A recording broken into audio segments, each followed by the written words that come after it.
Today we are going to start with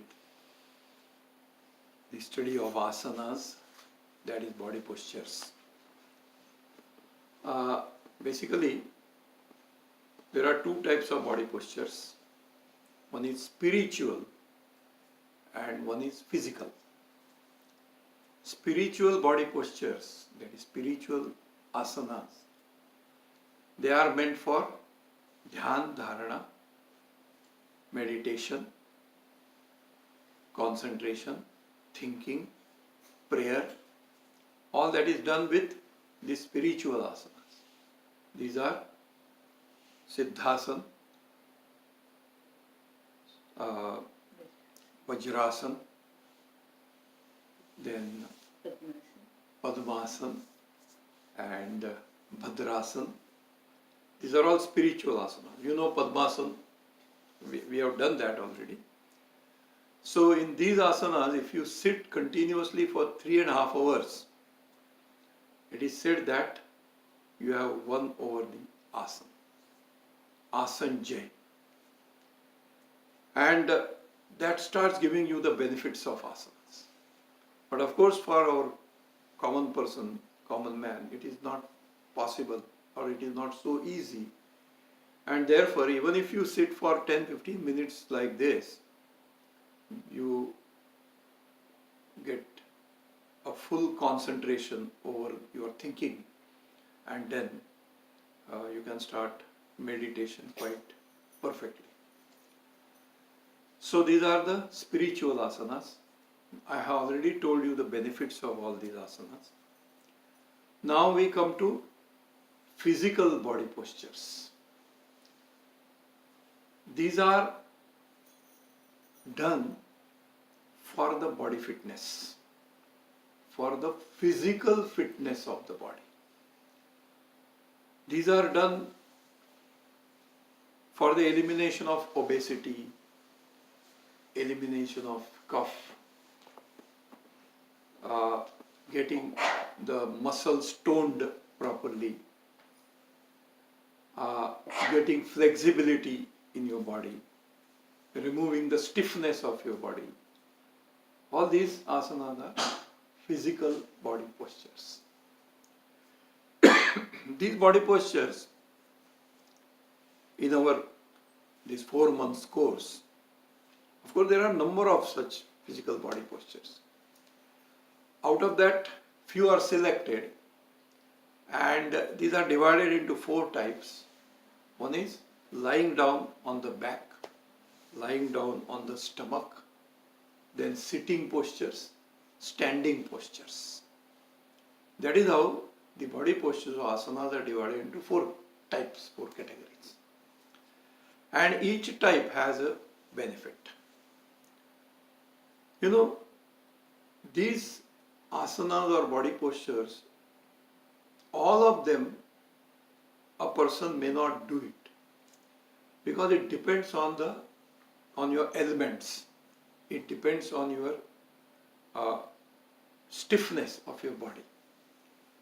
And therefore, those which suits you, you should perform that body postures or asanas. And slowly, when your body becomes more flexible, you try to do the asanas which you can't do. So it is not expected that you should do all the asanas very easily. It depends on age, it depends on elements. Now, when you should do it and when you should not do it, when you are free with your mind, in your mind, you are not under tension, you are not having fever or body pain, that time you can do these asanas.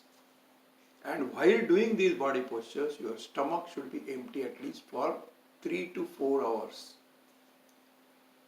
There is a reason for that. When your stomach is full, when you have a full meal, the blood supply goes to your stomach and less blood supply goes to your brain. during this, if you start doing these asanas or the exercises, the supply of blood towards your stomach gets reduced, and that will affect on the digestion of the food. And therefore, you should not do or you should not perform the exercise or asanas with full tummy. The stomach should be empty at least for 3 to 4 hours. Now, regarding the women, they should not perform, they should not do asanas 2 months after pregnancy and 3 months till 3 months after delivery. That should be normal delivery. If it is operated one, then at least for 6 months you should not do any of these physical exercises. Whenever you do these asanas, you should feel happy, you should feel relaxed. If you don't feel like that, it means you are doing some mistake somewhere.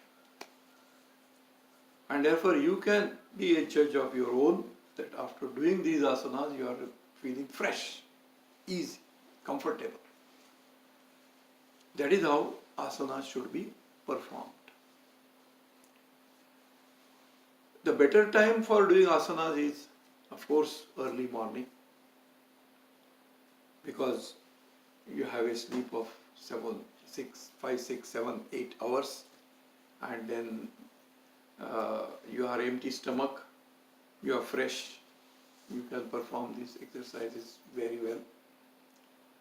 Generally, in winter, you should perform asanas first and Shuddhi Kriyas afterwards. And in summer, you should do Shuddhi Kriyas first and asanas afterwards. That is because when you perform the exercises, the blood circulation is fast, and then a slight amount of heat is created in your body. So in winter, asana should be performed first, Shuddhi Kriyas should be afterwards. Generally in summer, it should be other way around. Of course, over here, all the time, atmosphere is almost same in your house. You can control also that. And therefore, doesn't matter if you start doing asanas first and Shuddhi Kriyas afterwards in this country. So, that is the general introduction about asanas.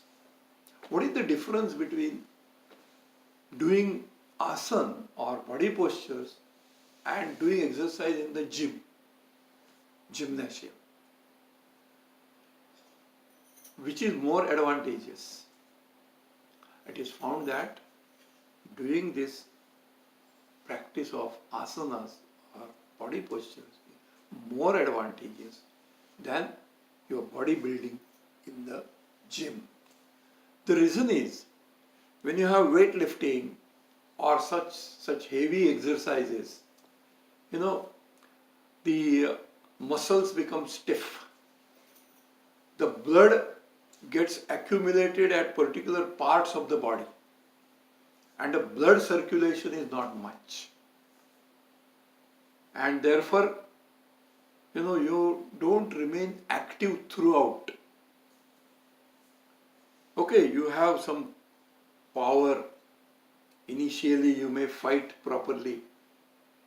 But after a certain time, you get tremendously exhausted. And when you perform asanas regularly, you are so fit throughout the day that you can actively do all the day activities.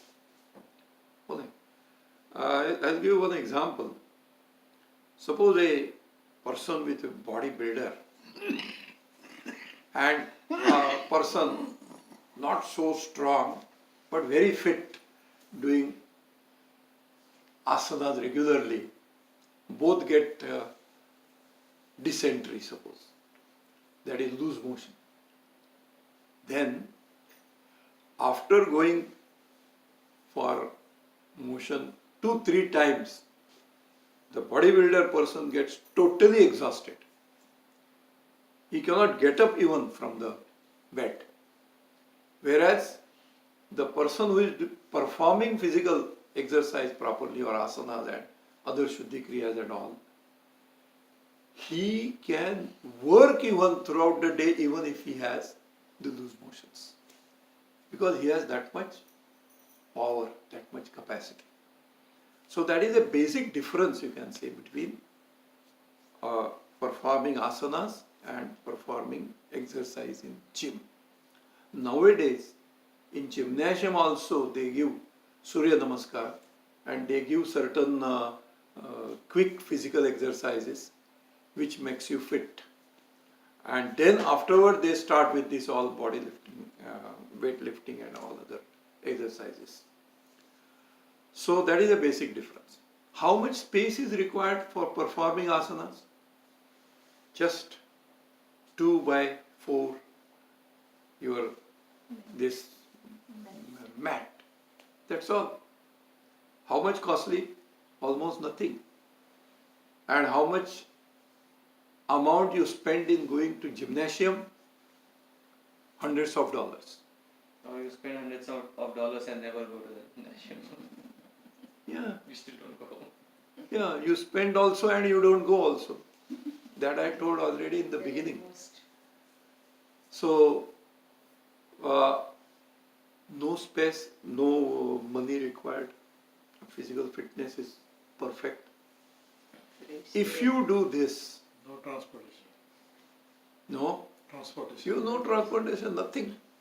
Just sit on a mat, bus do 1.5 hours or 1 hour, all these things. You're happy throughout the day.